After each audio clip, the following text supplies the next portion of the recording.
This is week 4, going out and about even when I have work to do, and I skipped the past few weeks just because the holidays switched things up a bit, but today I headed to the Seoul Forest or Seongsu area to do some work. And I wanted to go to this one cafe because the photo booth in front of it had caught my eye, but it didn't work for some reason, so I went to Low Eyed Coffee instead because they had a better selection of pastries. I stayed and worked while it was raining. I definitely stayed for too long to the point that I was Googling like how long is socially acceptable to stay in a cafe without being rude, but I did eventually leave and I went to Seoul Soup for a much needed nature break. My eyes were hurting very much.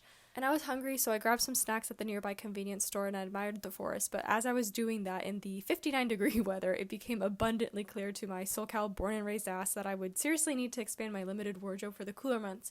So I checked out Goto Mall, and I've been to Dongdaemun and Gwangjang Market for some of like the cheap but decent clothes that they're apparently famous for, but I was never really satisfied enough to buy anything. So this mall was actually quite a surprise for me because I like the options a bit more and the quality was better, I think. It's still mediocre, but it was better.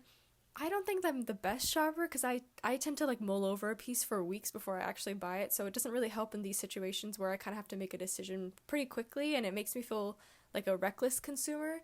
But I was able to find tunics that I liked enough to buy and I thought they were okay enough, although I'll admit when I got home and I paired them with the rest of my wardrobe, they weren't perfect, but it's still better than nothing. So that was it for today and I will see you next time.